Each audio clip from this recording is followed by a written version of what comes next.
ദൈവത്തിൻ്റെ അതിപരിശുദ്ധ നാമം മഹത്വപ്പെടുമാറാകട്ടെ. പ്രഭാത മന്നയിലേക്ക് ഏവർക്കും സ്വാഗതം. ഇന്ന് പകലും തിരുവചനത്തിൽ നിന്ന് അനുഗ്രഹങ്ങളെ പ്രാപിച്ച് ജയത്തോടെ മുന്നേറുവാൻ ദൈവം നമ്മെ സഹായിക്കട്ടെ. 1 കൊരിന്ത്യ ലേഖനം 16 അധ്യായം 8ഉം 9ഉം വാക്യങ്ങൾ വായിക്കുന്നു. 1 കൊരിന്ത്യർ 16:8-9. എഫസോസിൽ ഞാൻ പെന്തക്കോസ്തു വരെ പാർക്കും. എനിക്ക് വലിയതും സഫലവുമായൊരു വാതിൽ തുറന്നിരിക്കുന്നു. എതിരാളികളും പലരുണ്ട്. പ്രിയരെ, ഈ തിരുവചനത്തിൻ്റെ നന്മ പ്രാപിക്കേണ്ടതിന് ദൈവം നമ്മെ ബലപ്പെടുത്തട്ടെ. പൗലോസ് മിഷണറി യാത്രയിൽ എഫസോസ് എന്ന് പറയുന്ന വലിയ പട്ടണത്തിൽ എത്തിച്ചേരുവാനിടയായി തീർന്നു. പൗലോസിനെ ഭരിച്ചിരുന്ന ആത്മഭാരം എഫസോസ് പട്ടണത്തിലും ക്രിസ്തു യേശുവിൻ്റെ സാക്ഷിയായി മാറേണ്ടതിന് പൗലോസിനെ നിർബന്ധിക്കുവാനിടയായി തീർന്നു.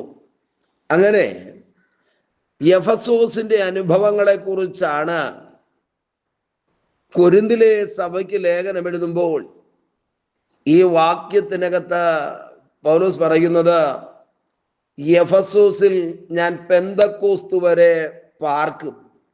എനിക്ക് വലിയതും സഫലവുമായൊരു വാതിൽ തുറന്നിരിക്കുന്നു.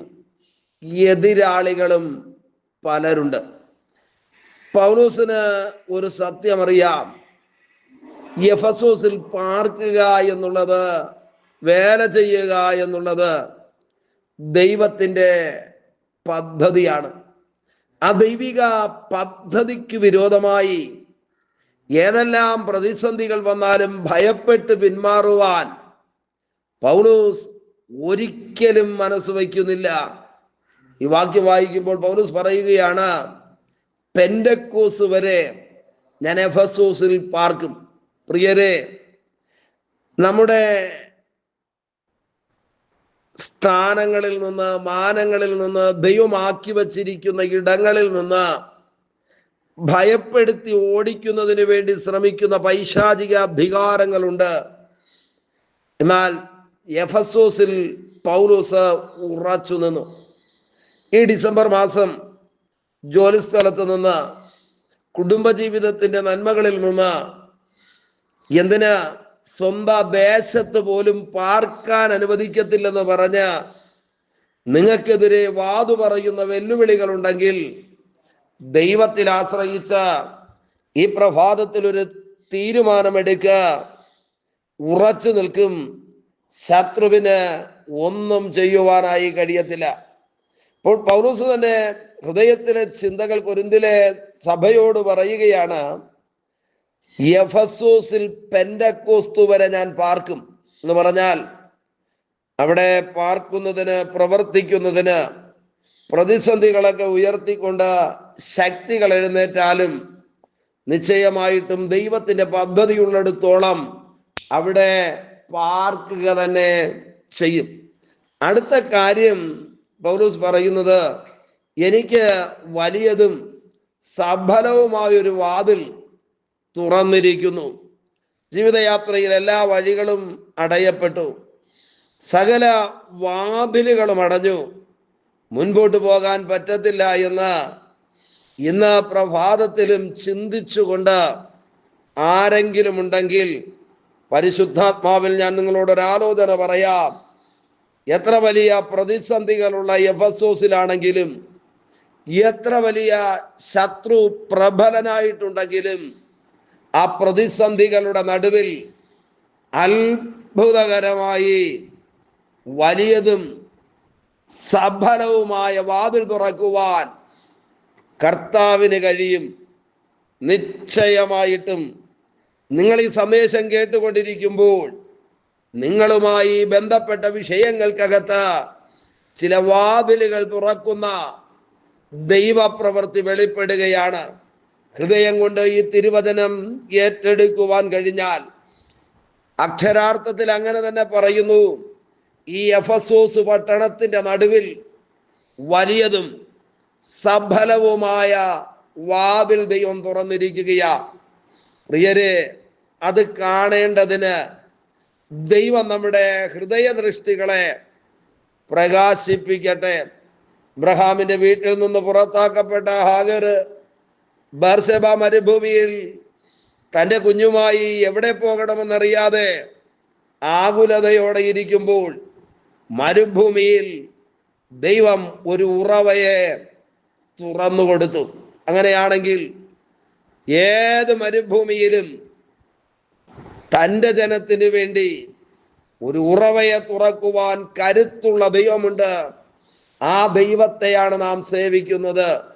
നിങ്ങൾക്കറിയാമോ, കാരാഗ്രഹത്തിനകത്ത് പത്രോസ് ബന്ധിക്കപ്പെട്ട് കിടക്കുമ്പോൾ ദൂതൻ ഇറങ്ങി വന്ന് പത്രോസിനെ തട്ടി എഴുന്നേൽപ്പിച്ച് അവനോട് ആലോചന പറഞ്ഞിട്ട് ദൂതൻ മുന്നമേ നടക്കുമ്പോൾ ബൈബിൾ എഴുതിയിരിക്കുന്നു, നഗരത്തിലേക്ക് പ്രവേശിക്കുന്ന വലിയ ഇരുമ്പ് വാതിൽ സ്വതവേ തുറക്കുവാനിടയായി തീർന്നു.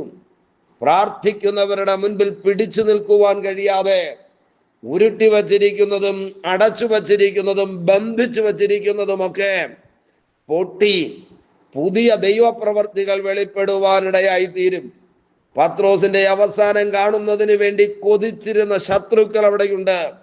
എന്നാൽ രാത്രിയിൽ പത്രോസിന് വേണ്ടി ഒരു ദൈവപ്രവൃത്തി വെളിപ്പെട്ടു. ഇരുമ്പ് വാതിൽ സ്വതവേ തുറന്നു. പ്രിയരെ, നിങ്ങൾ പ്രാർത്ഥനയോടെ കാത്തിരിക്കുന്ന വിഷയങ്ങൾക്കകത്ത് ചില തുറക്കലുകൾ നടക്കുന്ന ദിവസങ്ങളായി തീരട്ടെ. ആമേൻ. ബൈബിൾ പറയുന്നത്, ദാവീദിന്റെ താക്കോൽ കൈവശമുള്ളവനാണ് നമ്മുടെ ദൈവം. ആരും അടയ്ക്കാതെ വണ്ണം തുറക്കുകയും ആരും തുറക്കാതെ വണ്ണം അടയ്ക്കുകയും ചെയ്യും. ആമേൻ. ഇതാണ് പൗലോസ് കൊരിന്തിലെ സഭയോട് പറയുന്നത്. എഫെസോസ് പട്ടണത്തിന്റെ നടുവിൽ വലുതും സഫലവുമായൊരു വാതിൽ എനിക്ക് വേണ്ടി ദൈവം തുറന്നു തന്നു.